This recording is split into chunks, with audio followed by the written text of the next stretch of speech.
이번 시간은 사례관리에 의해 다섯 번째 시간으로 사례관리 과정에 대한 부분, 개요하고 초기 단계에 대한 이야기들을 해볼 겁니다. 목차를 보면 사례관리 실천 과정의 개요를 보게 될 거고요. 두 번째는 사례관리 실천 과정 중에서 초기 단계에 대한 이야기들을 하고자 합니다. 사례관리는 다섯 단계의 실천 과정을 수행하게 됩니다.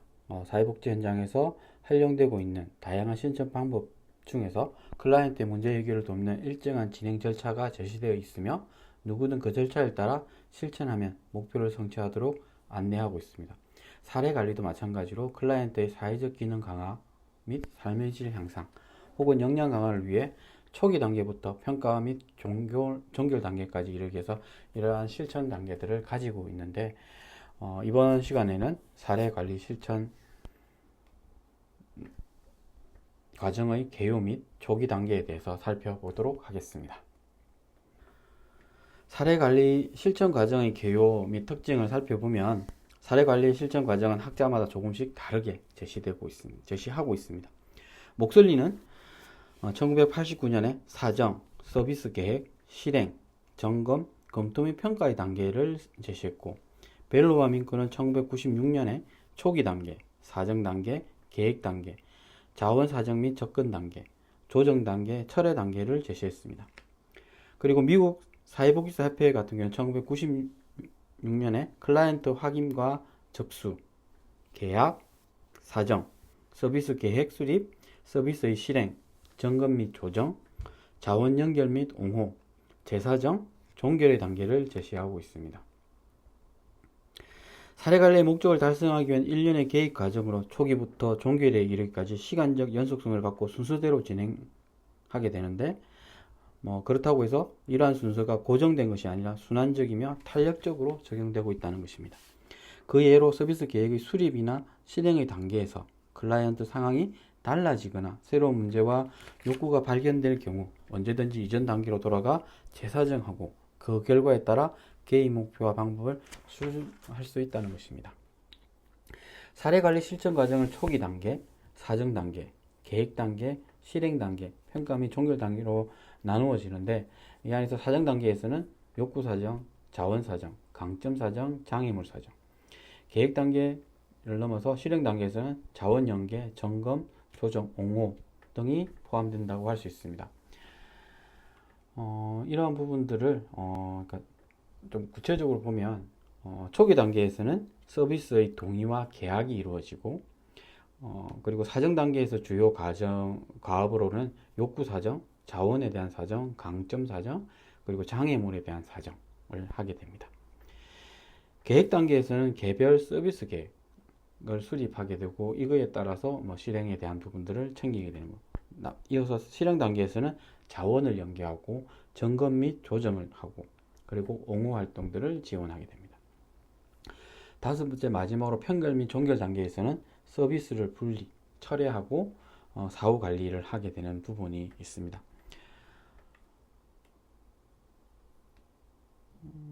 다섯 단계의 사례관리 과정을 거쳐서 사례복지 실천과 비교해본 다음과 같은 두 가지 고유한 특징들을 이야기할 수 있습니다. 사례관리 실천 과정에서 사정 단계는 욕구 사정, 자원 사정, 강점 사정, 장애물 사정을 강조하고 있는데 특히 사례관리에서 사정은 클라이언트 욕구를 우선적으로 확인하는데 이는 서비스 이용자 중심의 욕구 사정이라고 하겠습니다. 다시 말해 사회복지 실천에서는 서비스 중심의 사정이 강조된다면 사례관리에서는 욕구 중심의 사정이 강조된다 할 것입니다. 두 번째, 일반적으로 사회복지 실천에서는 개입에 해당하는 사례관리 단계의 실행이 있습니다. 실행 단계에서는 다양한 개입 활동이 가능하지만 자원 연계, 점검 및 조정, 옹호가 핵심 과업이 됩니다. 이는 사례관리 실천에서 문제 해결을 위한 개입은 상담과 치료 등의 직접적 서비스를 제공 못지않게 간접적 서비스가 중요하다는 것을 보여주고 있습니다. 따라서 사례관리 실행 단계에서는 임상적인 개입과 임상가의 역할에 더해 행정가의 개입, 그리고 행정가의 역할이 모두 포함된다 할 것입니다. 사례관리자가 개입하는 사례 유형을 살펴보면 사례관리 실천 과정은 다양한 사례 유형에 개입하는 것인데 일반적으로 사례 유형은 사례 관리의 기능을 무엇으로 보는지, 서비스나 자원의 활용 정도는 어떠한지, 그리고 사례 관리자의 역할은 무엇으로 보는지에 따라 다양하게 제시된다 할 수 있습니다. 사례 유형을 고려하는 이유는 어떤 유형인지에 따라 사례 관리자의 책임과 역할, 개입의 정도가 달라지기 때문입니다. 우리나라 사회복지 현장의 여건을 고려하여 쉽게 이해하고 적용할 수 있는 사례 유형을 제시하고 있는데 일반 사례, 집중 사례, 위기 사례가 여기에 포함된다 할 것입니다. 일반 사례를 먼저 살펴보면 이용자 및 그 가족의 문제와 욕구의 심각성이 상대적으로 낮아서 기관 내부의 사례회의를 통해 각종 지원과 서비스, 자원의 연계가 가능한 사례를 말합니다. 과거 단순 사례라고 불리기도 했고, 서비스의 연계, 대상자나 가구로 확인되는 부분에서 유형으로 현재 일부 현장에서는 사례관리 대상자에 대한 위기도 사정의 결과 위기 수준이 상대적으로 낮은 경우 단순 사례를 분류하여 일반 사례와는 다르게 개입하는 경우도 있습니다. 일반 사례의 경우 사례 관리자는 클라이언트에게 필요한 서비스를 연계할 뿐만이 아니라 클라이언트의 문제와 욕구를 해결하기 위해 직접적 서비스를 제공하게 됩니다. 사례 관리자는 서비스의 중재자, 연계자, 연결자의 역할과 함께 문제 해결을 위한 직접적 서비스를 제공하게 되고 이런 역할들을 수행하게 됩니다. 직접적 서비스에서는 앞에서 했던 것 같이 상담자, 교육자, 정보 제공자들의 역할들을 하게 되는 거죠. 사례 관리자의 개입 수준은 다음과 같이 소개하는 집중 사례에 비해 낮다고 할 수 있습니다. 사례 관리자는 지역사회 자원 및 서비스 연계와 직접적 서비스를 함께 제공하기 때문에 사례 관리 실천에 대한 전문 지식과 기술이 필요하게 됩니다. 기관에서 사례 관리를 주 업무로 하는 경우 약 20에서 40명의 사례를 관리할 수 있습니다. 슈퍼비전 내부 사례 회의의 경력 3에서 5년 정도의 사례 관리 팀장으로부터 수시로 받을 수 있습니다. 이어서 집중 사례입니다.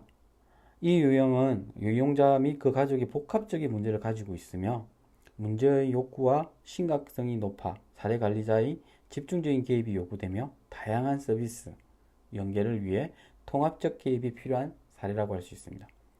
집중 사례의 경우 기관 내 사례회의를 통해 사례 관리, 이용자 판정 및 욕구 사정을 마친 후에 지역 통합 사례 회의를 통해 필요한 서비스를 연계할 뿐만이 아니라 사례 관리자가 클라이언트의 문제와 욕구를 해결하기 위해 수준 높은 직접적 서비스를 제공하게 됩니다.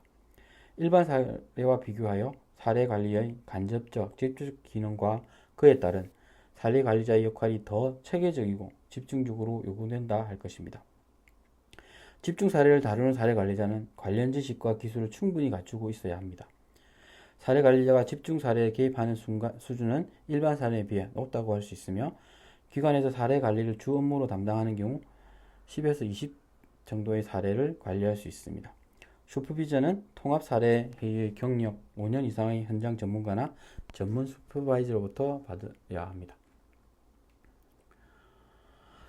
이어서 위기 사례, 긴급 사례라고 말하는데요. 이용자 및 그 가족의 복합적인 문제와 욕구가 심각하고 긴급하여 일상생활 수행이 어려움이 있고 다양한 자원, 서비스를 연계하는 것과 함께 긴급한 개입이 요구되는 사례입니다.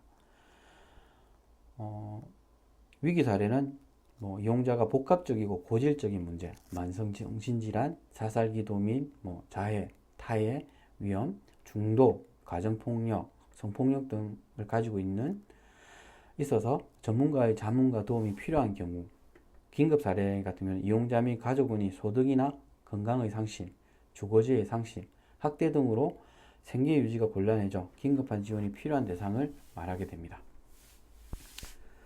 사례 관리자는 이용자의 상태 및 가족원의 위기 수준을 적극적으로 파악하여 긴급 사례 회의나 솔루션 회의를 통해 자문과 슈퍼비전을 받고 개입 계획을 수립하게 됩니다. 정신적, 정서적으로 위기에 처한 이용자는 가능한 한 빨리 전문기관에 의뢰하여 필요한 상담과 치료, 의료적 처치를 받도록 조치해야 합니다. 생계형의 긴급 지원이 필요한 이용자에게는 관련 서비스와 정보를 제공하여 위기 상황을 안정시키는 개입을 해야 합니다. 이를 위해 사례관리자는 서비스의 연계자, 위기관리자로서의 역할을 수행하며 위기 및 긴급 상황을 이해하고 신속히 대처할 수 있는 위기관리 능력이 필요하다고 할 수 있습니다. 앞에서 말했던 사례 관리 목표, 이용자, 활동, 그리고 역할, 개입 정도, 운영 체계, 적정 사례 수, 슈퍼바이저로 나누어서 한번 설명을 해보면 표에서 보여주듯이 일반 사례 같은 경우 사례 관리 목표는 기관 사례회의를 통해 기관 내외의 서비스 연계 및 직접적 서비스를 제공하는 것이고, 집중 사례의 목표 같은 경우에는 기관 사례회의와 지역 통합 사례를 통해 다양한 서비스 연계 및 직접적인 전문적 서비스를 제공하는 것을 말합니다. 위기 사례 같은 경우의 목표는 긴급 사례회의나 솔루션 회의를 통해 전문적 서비스 연계 및 위기의 안정화에 있습니다. 사례관리 이용자는 일반 사례는 이용자 및 그 가족의 문제와 욕구가 심각성이 상대적으로 낮은 경우이고, 집중 사례 이용자는 이용자 및 그 가족의 문제와 욕구의 심각성이 상대적으로 높은 경우, 그리고 위기 사례 같은 경우는 이용자는 이용자 및 그 가족의 문제와 욕구가 심각하고 고질적인 문제나 위기가 있는 경우를 말합니다. 일반 사례의 사례 관리 활동으로는 지역사회 자원과 서비스 연계, 기초 상담 정도가 이루어지고요. 집중 사례의 사례 관리 활동으로는 지역사회 자원과 서비스 연계, 상담을 보다 전문적이고 집중적으로 제공하게 됩니다. 위기 긴급 사례 같은 경우에 사례 관리 활동은 기본적인 사례 관리 기능 외에 전문가의 자문 및 위기 관리를 제공하게 됩니다. 일반 사례 관리자 역할은 중개자와 연계자, 직접적 서비스의 제공자라고 말할 수 있고요. 이어서 집중 사례의 사례 관리 역할은 중개자, 연계자, 조정자, 옹호자, 직접 서비스 제공자, 그리고 전문가의 역할들을 수행하게 됩니다. 위기 긴급 사례에서의 사례 관리 역할은 중개자, 연계자, 전문가, 위기 관리자 이런 부분에서 조금씩 차이를 보이고 있습니다. 일반 사례 관리의 사례 관리자 개입 정도는 일반적 수준, 단기적 개입을 이루어진다면, 집중 사례 같은 경우는 집중적이고 전문적 수준에서 장기적 개입이 이루어집니다. 그리고 위기 긴급 사례 같은 경우에 사례 관리자 개입 정도는 전문적 수준에서 위기 및 긴급 개입이 이루어지고, 이 부분이 서로의 역할들을 나누어서 위기에서 집중으로 넘어간다는 이런 형태로 이루어지기도 합니다. 일반 사례의 운영 체계는 기관 내 사례 회의를 통해서 이루어진다고, 집중 사례 같은 경우에는 운영 체계는 지역의 통합 사례 회의, 기관 내 사례 회의도 가능하다라고 말할 수 있습니다. 위기 및 긴급 사례 같은 경우에는 운영 체계가 긴급 사례 회의, 기관이고 지역, 또 나아가서는 솔루션 위원회에서 지역 차원에서 이 문제를 해결해야 되는 부분이 존재하게 됩니다. 적정 사례 수를 보면 일반 사례는 20에서 40 사례 정도, 그리고 집중 사례 같은 경우는 1인이 사례 관리자가 10에서 20 사례 정도, 그리고 위기 사례 같은 경우는 사례 발생 시 수시로 이루어져야 된다는 거죠. 그 슈퍼바이저 부분을 살펴보면 일반 사례 같은 경우에는 경력 3-5년 정도, 3년에서 5년 정도의 사례 관리 팀장 정도가, 그 집중 사례가의 슈퍼바이저 같은 경우는 경력 5년 이상의 현장 전문가 또는 전문 슈퍼바이저, 그리고 위기나 긴급 사례 같은 경우에는 이 슈퍼바이저 같은 경우는 전문가, 사례관리 팀장 정도의 역할들을 가진 사람이 하게 된다라고 말씀드릴 수 있을 것 같습니다.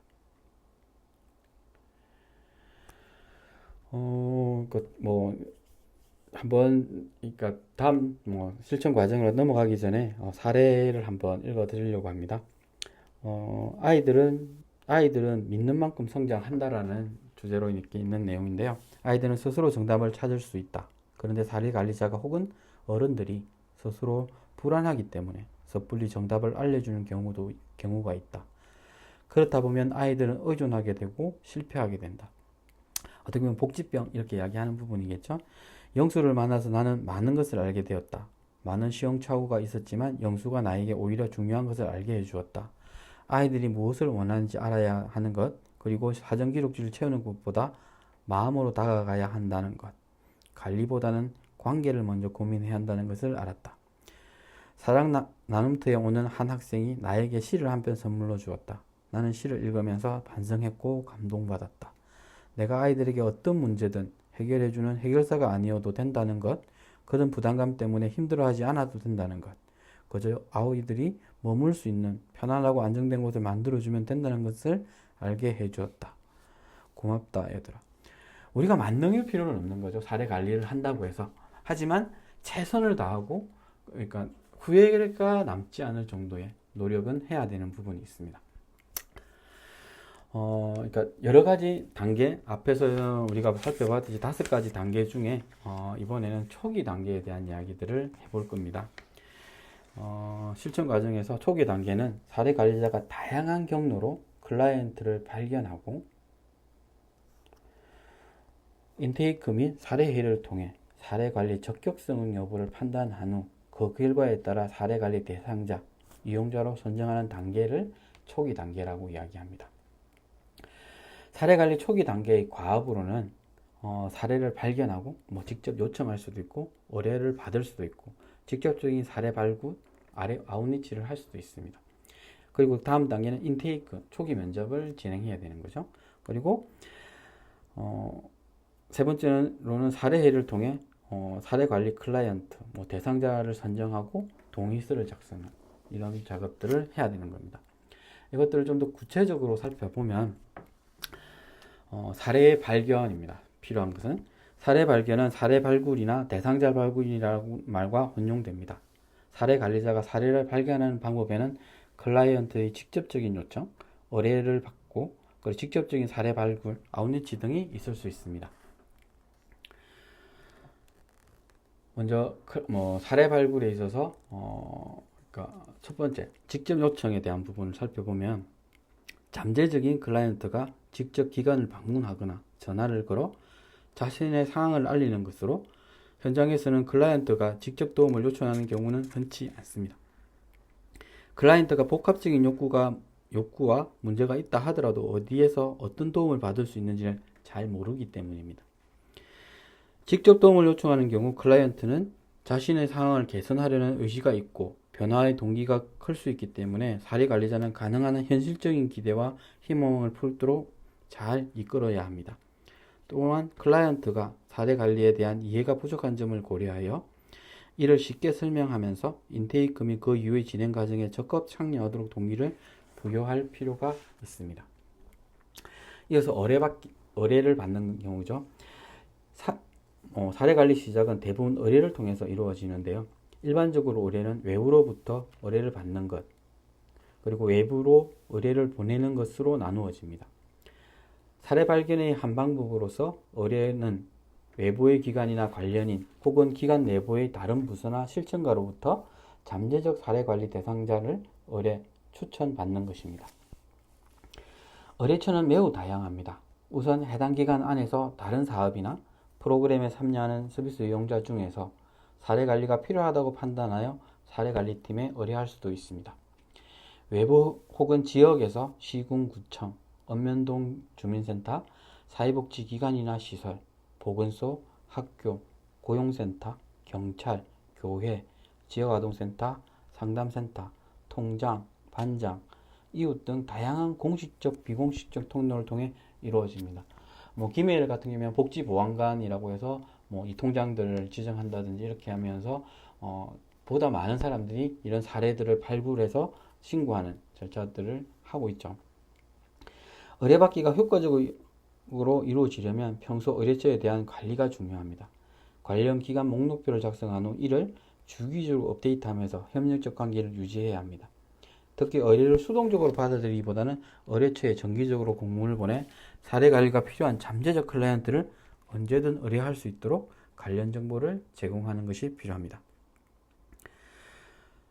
사례를 의뢰받았을 때 사례 관리자는 다음의 사항을 유의할 필요가 있습니다.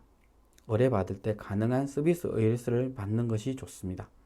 의뢰서에는 잠재적 클라이언트를 의뢰하는 이유와 필요한 서비스 등을 기록하도록 하고 있습니다.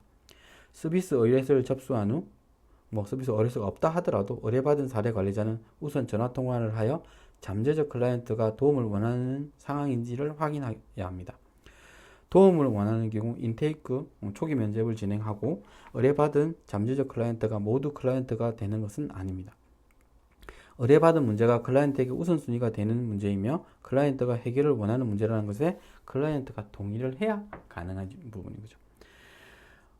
지역아동센터 평가에도 이런 내용들이 들어 있습니다. 그러니까 의뢰 배경 뭐 이런 것들을 하면서 그러니까 어떻게 센터를 이용하게 되었는지라는 부분들을 평가 항목에 들어가서 체크하게 되어 있는 거죠.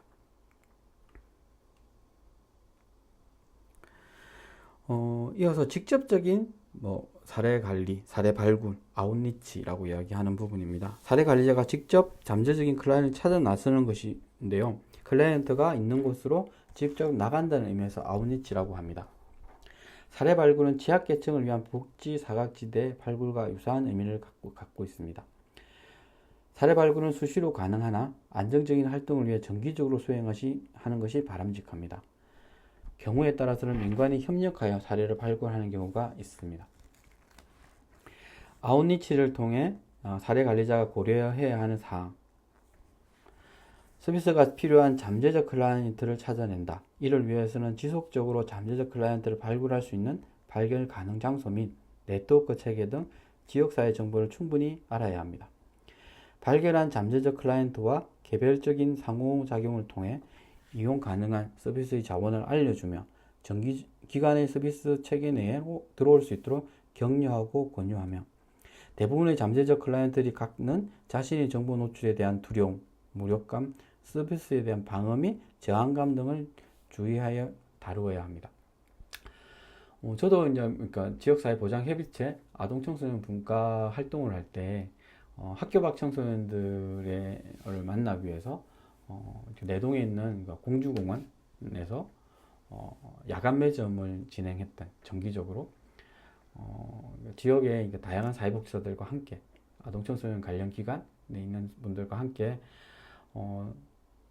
그때 당시에는 몰랐는데 하면서도 힘들기도 했었고 하지만 그 과정에서 만난 아이들과 이야기했던 이런 부분들이 그리고 이제 다음 모임에 갔을 때 그 친구들이 와서 이런 어려움들이 있었다 이런 것들이 좋았다 뭐 이렇게 이야기하는 것들을 들었을 때도 하나의 부분이 있었고 그 속에서 도움이 필요한 친구들한테 어디를 찾아가면 가능하다라는 것들을 알려주는 소중한 경험들이었다라고 생각이 듭니다.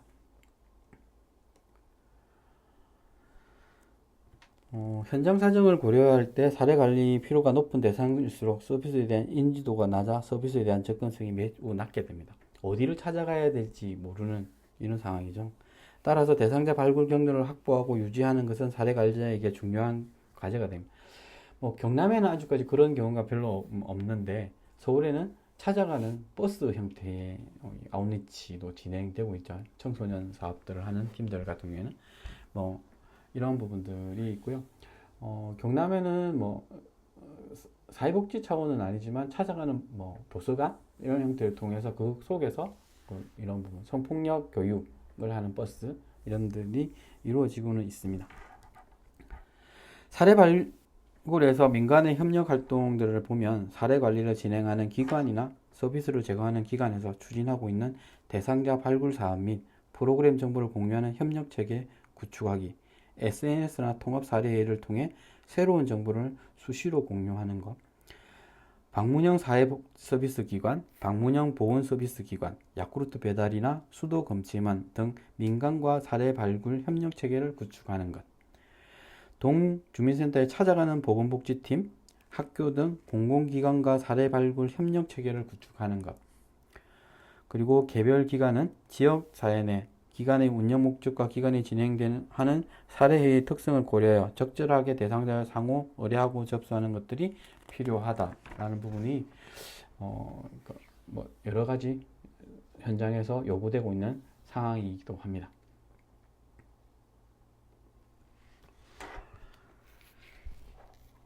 가장 먼저 해야 되는 게 이제 인테이크 초기 면접이죠. 인테이크의 의미와 중요성에 대해서 한번 보면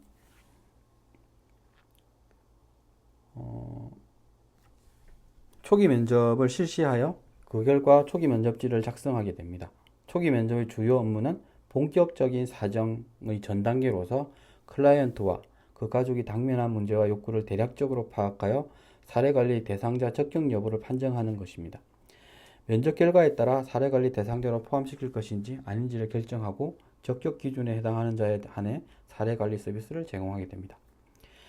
위기 상황을 제외하고는 초기 면접과 사정은 분명히 단계적 차이가 있습니다. 그 차이는 초기 면접이 클라이언트의 대략적인 욕구를 파악하여 사례 관리 대상이 되는지의 여부를 잠정적으로 판단하는 것이라면, 사정 단계는 그 욕구를 정확하게 파악하여 사례 관리 유형별 대상자 여부를 확정하는 데 있습니다.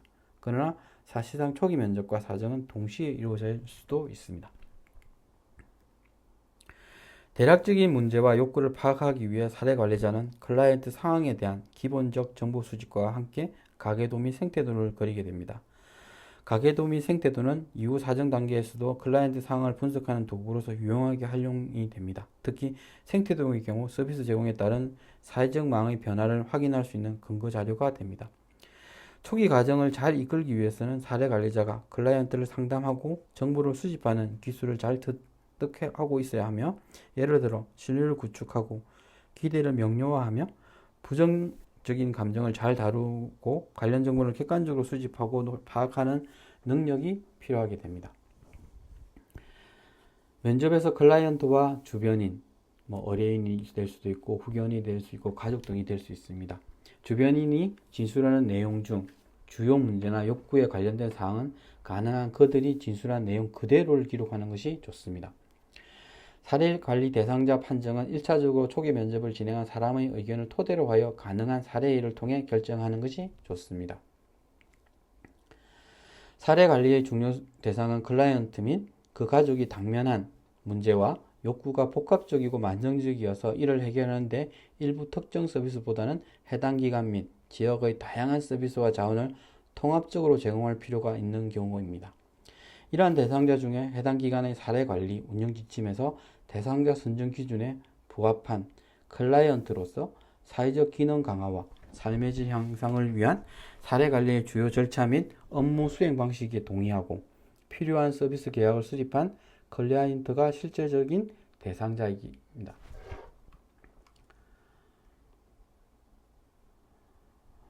인테이크의 중요성과 의미 한 번 더 되짚어보면, 사례 관리 실천 과정에서 인테이크 당시의 과업을 한번 살펴보면 클라이언트와 초기 관계를 형성하는, 이게 무엇보다 중요할 수 있는 거죠. 초기 면접을 통해 클라이언트 상황을 이해하는 데 필요한 정보를 수집하는, 그리고 면접 후 사례 회의를 통해 사례 관리 대상자 여부를 판정하는 기준이 되고요. 사례 관리 서비스에 대한 동의서를 작성하게 됩니다. 그리고 개인정보 수집, 이용, 제공 동의서를 작성한. 그러니까 첫 번째 초기 단계에서 관계가 형성이 잘 된다면 이후에 사례관리 동의서라든지 개인정보 동의서라든지 이런 부분들의 절차들이 쉽게 그렇다고 해서 그 부분을 쉽게 생각해야 된다는 건 아니라 중요하게 생각하면서 진행해야 되는 부분을 이야기할 수 있습니다. 이걸 좀 더 구체적으로 들어가 보면, 초기 면접을 통한 관계 형성하기 부분입니다. 사례 관리자가 클라이언트를 처음부터 끝까지 잘 도와주려고 할 때 가장 중요한 요소가 무엇이 될까요? 한번 생각해 보셨나요? 많은 사람들이 좋은 관계를 형성하는 것으로 꼽습니다. 라포 형성이라고도 이야기하고 신뢰관계 형성이라고 하는 부분이죠. 관계 형성을 통해 대화를 시작하고 삶을 변화시키며 성장을 촉진할 수 있기 때문입니다. 초기 면접자로서 사례 관리자는 짧은 시간의 상담을 통해 클라이언트의 문제나 욕구를 파악할 수 있는 전문성을 필요로 하게 됩니다. 그렇기 때문에 관련 지식과 기술, 경험을 살려 초기 면접에 최선을 다해야 합니다. 면접은 심리적으로 편안함을 느낄 수 있는 장소, 기관의 상담실이나 가정, 아니면 더 편안한 공간이 있다면 거기에서 하는 것이 효과적일 수 있습니다.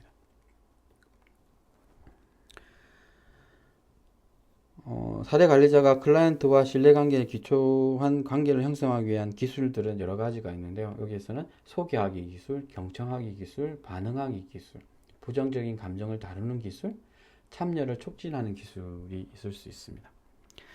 하나하나씩 살펴보면, 소개하기 기술 같은 경우는 사례 관리자가 먼저 자신과 기관을 소개하고 초기 면접이란 어떤 것이며 어떻게 진행되는지를 알려주는, 그러니까 설명하는 거죠. 이때 설명을 너무 간단하게 하거나 장황하게 하면 이해하기 힘들어집니다. 핵심적인 부분들을 하면서 이해하기 부분을 명확하게 이해할 수 있도록 하는 것, 가능한 명료하고 받아들이기 쉽게 전달하는, 그리고 질문의 기회를 주어 알고 싶은 부분을 추가로 설명하는, 그리고 사례 관리자는 자신을 소개할 때 클라이언트의 상태 및 이해 수준을 고려하되 사례 관리자로서 기본 역할과 관련점을 알려주어 클라이언트가 믿음과 기대를 갖고 면담에 응할 수 있도록 분위기를 조성하는 것이 필요합니다. 이어서 경청하기 기술입니다. 사례 관리자가 여러 질문을 통해 정보를 요청한 후에는 진지하면서도 공감 어린 경청이 필요하게 됩니다. 사례 관리자는 클라이언트의 말을 주의 깊게 듣고 인정하면서 적절하게 반응해 줄 필요가 있습니다.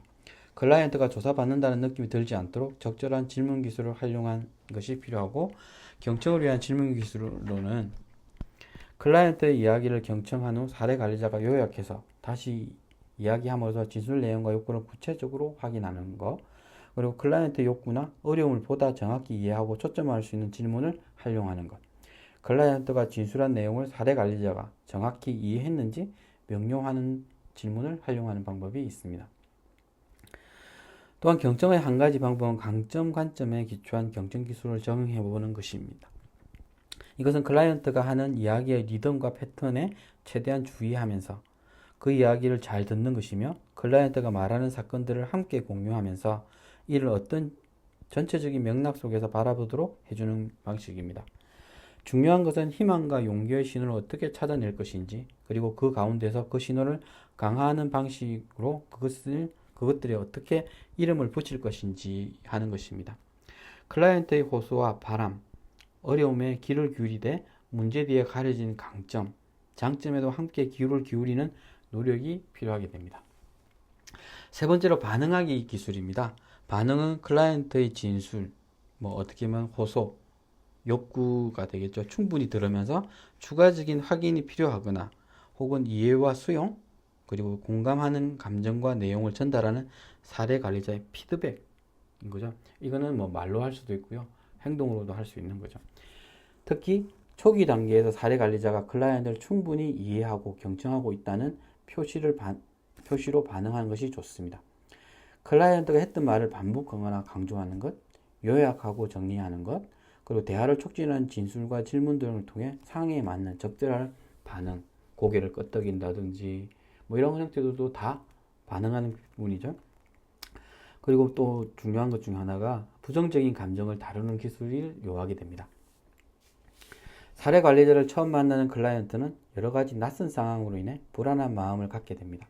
처음 보는 사람에게 자신을 노출하고 도움을 요청한다는 것은 한편으로 기대와 희망을 갖게 하지만, 다른 한편으로는 부끄럽고 빨리 피하고 싶은 마음을 불러일으키기도 합니다. 자신의 상황이 과연 달라질 수 있을까에 대한 양가 감정과 혼란스러움도 있습니다. 따라서 사례 관리자는 클라이언트가 하는 이러한 복잡하고 부정적인 감정을 잘 다루어 주어 초기 저항을 줄이고 정서적 안정을 통해 그 다음 단계로 진행될 수 있는 우호적인 여건을 만들어주는 것이 무엇보다 필요하다 할 것입니다. 참여를 촉진하는 기술입니다. 마지막으로 사례 관리에서 초기 단계는 클라이언트와의 관계 형성과 더불어 정보 수집을 통해 사례 관리 대상자를 판정하게 됩니다. 대상자로 판정되면 사례 관리 서비스에 대한 동의서를 받고 본격적인 사정 단계로 넘어가게 됩니다. 이때 클라이언트는 자칫 사례 관리자에게 모든 것을 맡기고 수동적이고 의존적인 상태에 머무를 수 있습니다. 이런 점을 극복하기 위해서 사례 관리는 초기 단계부터 클라이언트의 주체적인 참여가 얼마나 중요하고 어떻게 참여할 수 있는지 자세히 안내하고 격려하는 것들이 필요합니다. 지지를 해줘야 되는 거죠. 사례 관리자는 클라이언트와 동등한 협력적 관계를 맺고 시간이 다소 걸려도 자발적인 선택 및 의사결정을 중시하고 매사 함께 의논하고 고민하면서 가능한 주도적으로 참여하도록 촉진할 필요가 있습니다.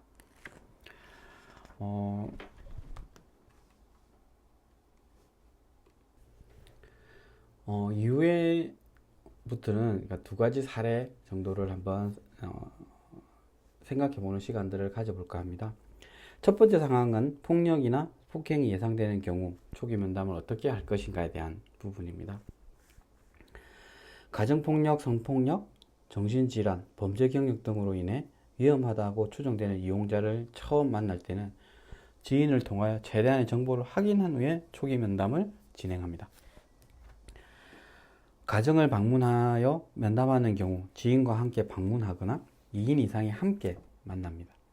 그리고 폭력이나 폭행은 감정 조절이 잘 안 되거나 왜곡된 사고, 피해의식 등으로 발생하는 경우가 많으며 내재된 분노가 폭발하는 경우가 많습니다. 보여지는 것과 달리 두려움과 불안에 노출된 경험이 많을 수도 있습니다. 이것을 잘 읽어내는 것들이 필요하겠죠. 감정을 자극하지 않도록 유의하며 스스로 감정이나 생각이 조절되지 않아서 겪는 어려움이나 생활 습관이나 문화를 이해하고자 하는 경우 세심한 배려가 필요하게 됩니다. 방어적인 태도를 취하기보다 개방적 태도를 취하게 되고 최대한 편안하고 친절하게 대하며 선입견을 가지고 대하기보다 보여지는 모습 그대로 수용하고 소통하고자 노력해야 합니다. 이용자가 필요로 하는 도움을 확인하고 함께 문제를 해결하고자 하는 파트너로서 관계하게 되고 사례 관리자로서 전문가적 태도를 잃지 않도록 유지해야 한다라는 부분이 있습니다. 실질적으로 폭력이나 폭행이 조금은 많이 일어나는 것 또한 사실이죠. 상황에 따라서.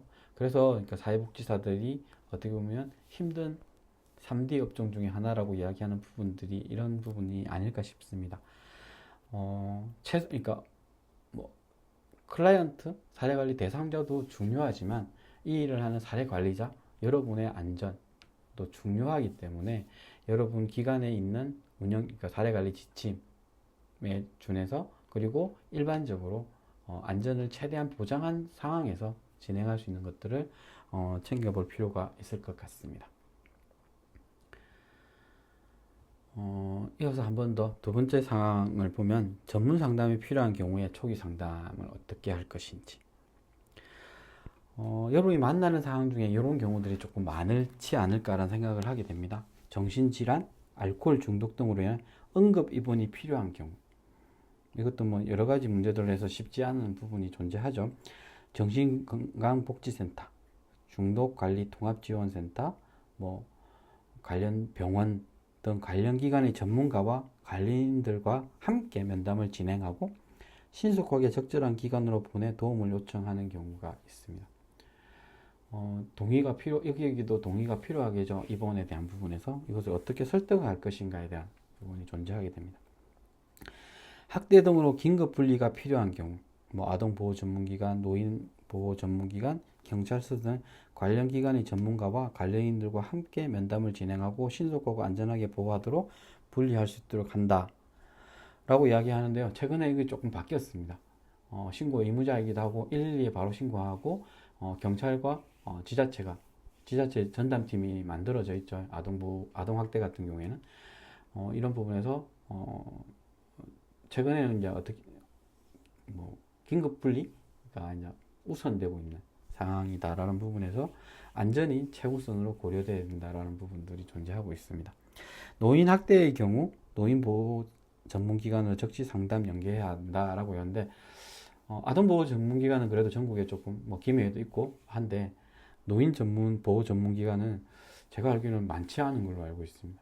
그렇기 때문에 지역에 관련된 유관기관이나 이런 것들을 통해서 이런 사례를 할 때 사전에 어디로 하면 도움을 받을 수 있는지를 체크해 놓고 그때그때 대처할 수 있는, 그러니까 여러분의 책상 앞에는 내가 도움을 받을 수 있는 부분에 긴급 연락처 정도는 상시 메모해 두는 것이 필요하지 않을까라는 생각을 합니다.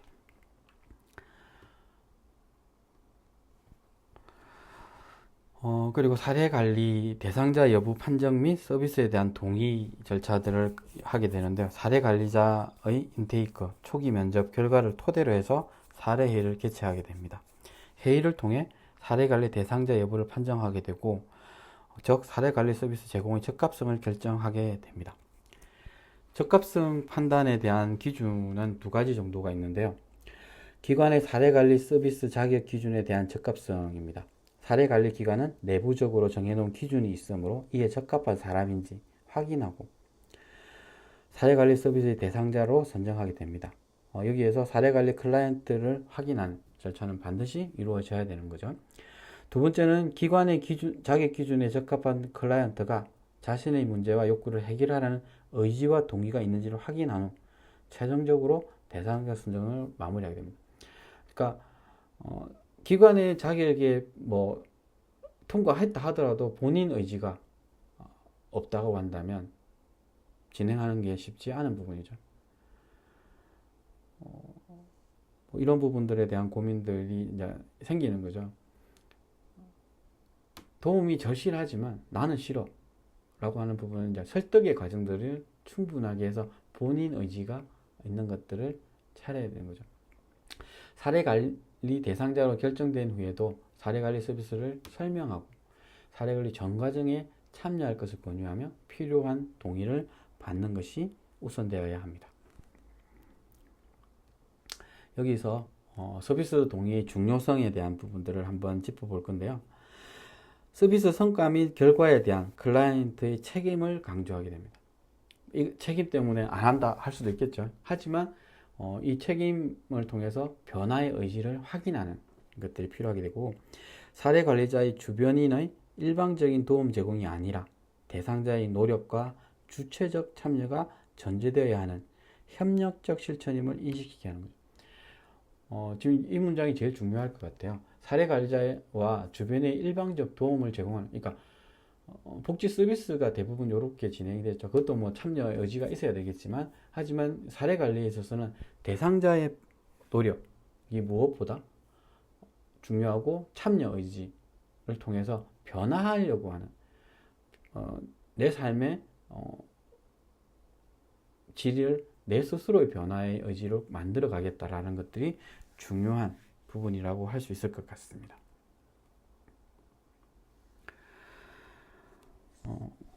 실천의 윤리적 측면을 고려할 때 동의는 충분한 정보 제공 및 합리적인 설명, 그리고 자발성에 기초한 사전 동의 형태로 이루어지는 것이 바람직하다 할 것입니다.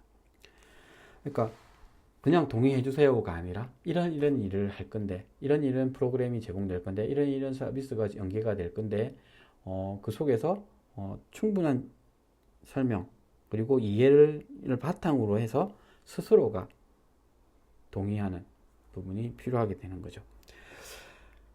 대상자 혹은 후견인이 직접 참여해 서비스 동의서를 작성하는 것이 필요하게 됩니다. 서비스 동의서에는 기관에서 책임있게 사례관리 서비스를 적용했다는 서비스 제공 동의서와, 그리고 이 클라이언트가 사례관리 서비스를 자발적으로 받겠다는 서비스 이용 동의서, 제공 동의서하고 이용 동의서를 함께 작성할 필요가 있는 거죠. 그러니까 서비스를 책임감 있게 제공할 테니 그 속에 자발적으로 와서, 그러니까 상호 계약의 의미가 이제 담겨 있는 거죠. 그리고 서비스 동의서 작성과 함께 개인정보 수집 및 활용에 대한 서면 동의를 받는 것이 필요하다. 왜냐하면 이게 그렇다고 해서 이것을 함부로 하겠다는 건 아니지만, 그것을 이제 우리가 가지고 있고 그것을 이제 통해서 그 서비스에 대한 연계나 이런 것들을 이루어지기 위해서는 우리가 보관해야 되는 부분이 있기 때문에 함께 하는 것이 필요하다. 그리고 사례관리 서비스의 기본 단위는 1년으로 하는 것이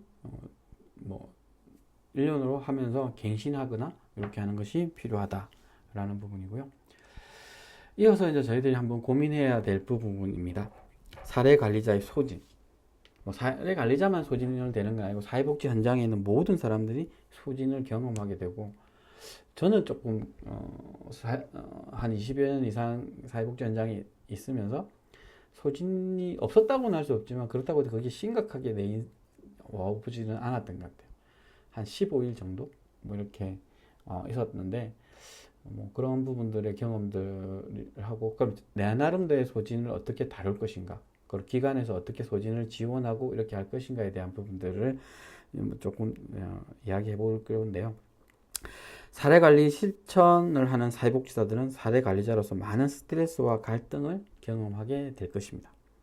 대부분의 클라이언트가 만성적이고 복합적인 욕구로 인해 장기적인 개입을 필요로 하고 있기 때문입니다. 클라이언트인 주변인과 함께 일하는 과정에서 이 같은 스트레스가 누적되면 적절하게 관리해 주어야 하는 것이 현실입니다. 여러 가지 여건으로 방치되거나 관리되지 않으면 소진 혹은 탈진, 번아웃이라고 하는 것이 오게 되죠. 이어지게 되고, 이는 클라이언트에게 제공되는 서비스 질에도 좋지 않은 영향을 미치게 됩니다. 그렇다면 사례 관리자들의 소진을 어떻게 관리해야 할까요? 이것은 한번, 그러니까 여러분 스스로의 답도 있어야 되는 거죠. 나는 이 힘든 것들을 어떻게 풀어낼 수 있는 방법을 가지고 있다. 나만의. 저는 조금 이제 낙천적이라고 해야 되나? 이럴 수 있는데요.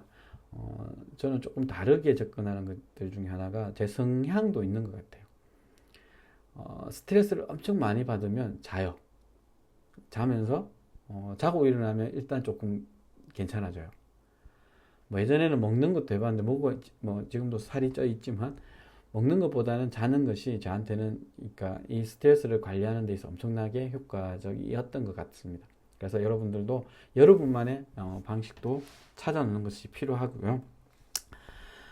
한번 원인을 한번 볼까요? 사례 관리자 인식하는 소진의 원인 이렇게 하면 그러니까 여러 가지 형태가 있는데 한 사례에 투입되는 에너지 조절의 실패가 있을 수 있습니다. 하나에 너무 열정적으로 이렇게 하다 보면 그게 잘 안 됐을 때 받는 타격이 커지는 거죠. 그리고 양적인 측면의 실적 관리로 인해 사례 관리의 질 관리 어려움에서 오는 갈등, 더 잘해주고 싶은데 내 여력이 안 되는 이런 부분이겠죠. 궁극적으로 잘 해결하지 않은 사례로 인한 회의감, 그래서 이게 어떻게 보면 여러분들을 가장 힘들게 하는 부분일 수 있습니다. 내 아니었으면 잘 될 건데 아닙니다. 여러분이 때문에 그만큼 한 거예요. 그리고 사례 관리 시 대상자에 대한 개입이 성공하지 못한 상태로 중단될 경우, 그러니까 중단 사유가 여러 가지가 있는데 기간의 사유일 수 있고 클라이언트 대상자의 사유일 수 있는데 이것도 나의 책임으로 돌리는 경우들이 생기죠. 슈퍼바이저와 성별이 달라서 정서적 지지를 받기 어려운 경우도 있고요. 그리고 개인적인 성향도 있겠죠. 그리고 사례 회의 등 빈번한 회의 참석으로 인한 부담. 그러니까 성향이 내향적인데 외부로 활동을 많이 하게 되는 부분일 때도 있는 거죠. 그리고 대상자의 욕구 해결을 완벽하게 해줘야 하는 부분에서 오는 부담.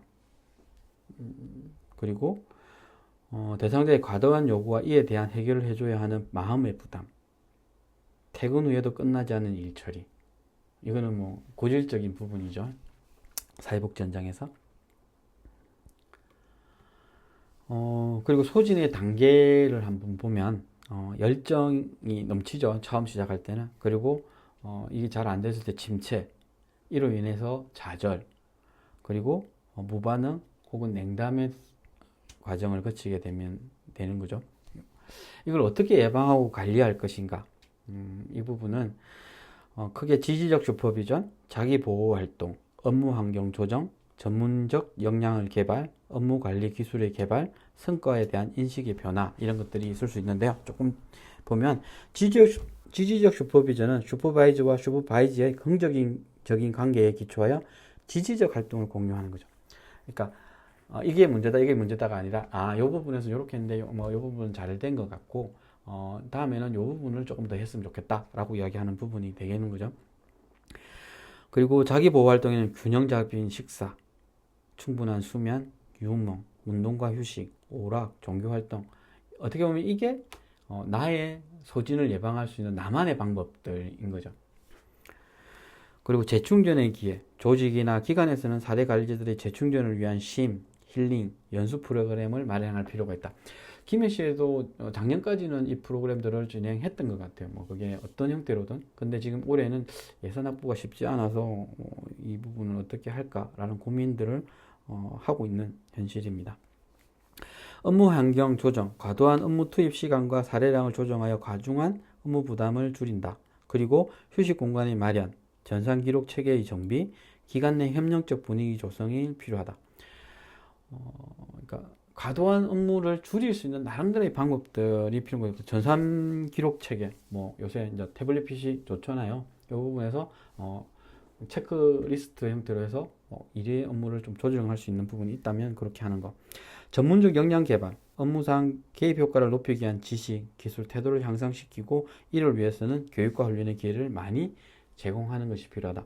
김혜 씨 같은 경우는 교육 훈련의 기회를 그러니까 아까 힐링은 없어졌는데 교육 프로그램은 제공하겠다라고 하는 것 같아요.